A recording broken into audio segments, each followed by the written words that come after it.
the more you have to learn, the more it draws you in and sucks you in, and you have to explore and learn. And I love to teach. And so when I teach, I'm learning. I don't know it all. I feel like I don't know very much at all when I think about the expanse of our Jewish tradition and our knowledge, and the yeshiva students that sit there all day long for their entire lives. I know this much. But the truth is I find subjects that I don't have the same depth of knowledge, and I dive into it, and then I want to teach it. I want to share it. So I'm hoping to continue that. You were there, I think you were there when we did our text study. Well, it's finding things that I want to know about, and hearing from you too, areas that you may want to learn, and diving in. Do you see yourself giving regular classes? I hope so. I hope so, but I don't know what that is. I think it depends on the leadership. The light is on. The white. What?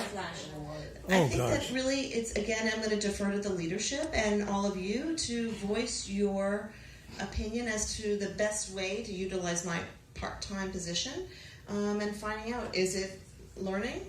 I'm sensing from this community that it's a priority. So I'm willing to do that. I love it. I'm going to be studying, so if you want to join me, I'm always willing to do that and sit down and dive through our texts. Yes. I know I've already asked a question, but in follow-up to something that Ellen was asking, in terms of going forward, are we a stepping stone to another congregation? I knew that's what she was. I thought that's what she was asking. I mean, that's totally not what I was asking. I know, but that's what I thought you were getting at. No, it occurred to me as she was asking it, but that's... I did too. It was occurring to me that somebody would pick up on that. Look, I'm here in this moment. I didn't even look anywhere else. Like I said to Mel and to Shep, who are the originators of my connection, I can't believe that I am engaging in this, and there's something that's drawing me on this journey to you. I don't know what the future holds. I don't know where I'm going to be tomorrow, or where all of us are going to be. I know that I am here in this moment, and this is drawing me to you, and you to me. I don't have any aspirations of being at a large synagogue. I'm just here, and I think my whole philosophy on my life has been to see signs of where I need to go and what I should be doing, and I follow them, including the rabbinate, including everything that led me to this moment. I've never been here. I didn't know about you. I knew Rami Shapiro. I knew of him, but I didn't know of his largesse until I heard how inspiring he was to all of you and to this congregation. You're like less than 2 miles from my home, but there's something that has drawn me to you. This has been among the more welcoming places I've ever been to. I'm inspired by the leadership. I'm inspired by, and don't be offended by this, by the sweetness and the warmth of this place. I mean it with love. That's who we are. That I have grown up in large synagogues. I was at Temple Beth Shalom on Miami Beach, and then at Temple Beth Am, where my children were raised. I don't really feel a sense of spirituality there. I belong there. It's where we oriented ourselves, but there's something special that's here, and I think this is an opportunity for me to be me here. Yes. Shirley Pollock, and as you're talking, I'm thinking, you need to study. You need to go through Rami's prayer books that he put together. I'm sure there's still some here. And I think that you will find them to be so amazing to read. And that's what brought us here. I ended up starting to teach here, but then my husband and I went to a high holiday service at Rusty Pelican. My husband started reading the very first part of the High Holiday Prayer Book, and he looked at me and he said, "We're not going anyplace else. This is it." Because the prayer spoke to both of us so intensely that that's what drew us here. It's been quite a few years and very rewarding on many levels. to you talk and really think that the parents will just blow you away. My Israeli grandchildren were here for the holidays, and they were looking at the prayer book, and they started laughing. And they're looking at the English, they're looking at the Hebrew, and they're going, what is this? Because the English and the Hebrew have nothing in common. The traditional Hebrew, his interpretation. And of course the kids didn't get that. But it was very exciting to watch their growth over the years, understanding how you can take something that's traditional and move it along. I think you'll like it. Thank you. That'll be the next thing I study. Anybody have any other questions? Yes. Michael Newman, and given the moniker of cantorial soloist that you have, and we're almost done with this hour, what song would you leave us with? That's easy. First of all, I want, if this is the end of our formal session, then I will want to say thank you also to each of you for creating this sacred space where I could get to know you a little bit and about you getting to know me. The end of this, we are reading the end of this Torah portion, we say chazak, chazak, benit chazek, that we should be strong and be strengthened by each other. And I hope that that is something that we can all create together, that we can strengthen each other. And it's not just about one of us, me being up here or you being there, but it's about what we can create together. And one of the beautiful prayers that we say all the time is how wonderful it is that we can all sit together as brothers and sisters, that we come from different backgrounds, we have different interests. We may not even know each other, but we have something in common. We share a common heritage. We share a common destiny. We share traditions and love of our laws and our heritage that we've been handed to us. And so we say, Hinei ma tov u'manayim shevet achim gam yachad, that we can sit together and love each other for who we are and respect each other wherever we are on our Jewish journey. And I hope that to Bonnie's point, that to Ellen's point, at the end of a year, that we can all be a little bit further along on our Jewish journey, whatever that is and wherever that is taking you. So why don't we all sing together this beautiful prayer and think about what that means for you and where you are on your Jewish journey. Hine ma tov u'manayim shevet achim gam yachad.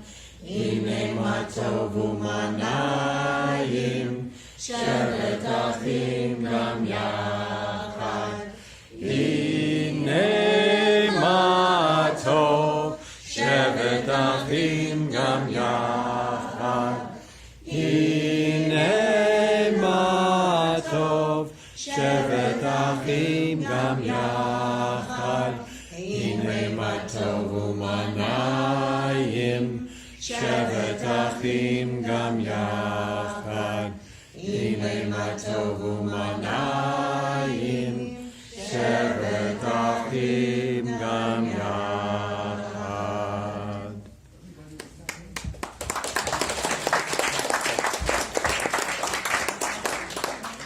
So thank you to all of you for the coming, for the great questions. Especially thank you, Robyn, for answering all of our questions. And I think you all agree, I think Robyn did great. So let me just take a moment to speak a little bit about the process. As many of you may know, our fiscal year runs July 1st to June 30th. So we're supposed to have by our bylaws, our annual meeting in late May or June. So our annual meeting is scheduled for this Friday, May 19th. But as I'm sitting here tonight, I realize it's a little premature. So even though my report is ready and Glenn's report as treasurer is ready, and we have a wonderful slate of officers and directors, we're going to cancel that meeting because one of the most important things we will need to discuss at our annual membership meeting is the selection and the vote of our new spiritual leader, our new rabbi. And the way our bylaws read, if I'm not mistaken, it requires 2/3 of those present at a meeting. And I want to have as many people as possible and as much notice as possible to vote on our spiritual leader. We are, as Robyn alluded to, we are in the midst of discussions and negotiations and talking about how this would all work out. Regarding your question, Annette, of course, we wish we could, at this point in time, afford a full-time rabbi. I think we're all convinced that rabbi would give us her full-time energy. But this will require discussion with our board, a vote, some obviously further discussion and negotiation with Robyn. So we're going to delay our annual meeting. Sometime in early to mid-June, we'll have our annual meeting, at which time hopefully we'll put the selection of our next spiritual leader to a vote, and for our spiritual leader to start on July 1st. So does anyone have any questions about the process? Thanks to Mel for all of your work. Oh, absolutely.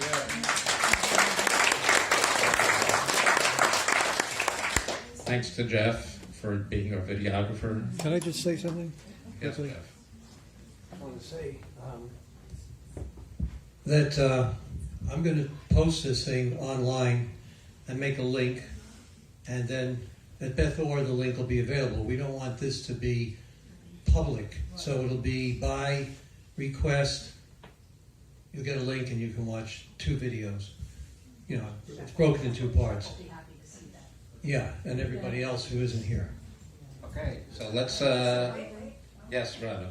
I think that with Shep in the hospital, I think it would be really wonderful if all of us could just think about him and do our own prayers of healing for Shep and send that energy towards him so that he can know that this praying community could be there trying to send prayers of healing for him. I think that's great. By the way, before you go, Ellen, one question that no one asked is, how did Robyn hear about Beth Or, and who introduced Robyn to Beth Or? Well, it was Mindy Cram who called and made that introduction and said that she thought that Robyn would be a good candidate. Okay, so I'm leading services on Friday night, and I was originally planning a very short one because of the meeting, but I've actually been cooking an idea for about 3 years, so I'm going to try it out on us on Friday night. Okay, I'm going to try something we have never done before. Give us a little piece of what it is. What would you think about? We're going to deconstruct the service. Oh, that's really a big deal. And again, I thought the questions were great, so thanks all for the questions, the participation, and now let's all have some delicious food. Let's see. Yes. So to request the link, I send it to you, not to the temple, right? I send. Yeah, or actually, I'll give it to the office. I'll have it ready like tomorrow. Or... Okay, that'd be great. It's worthwhile, to say the least.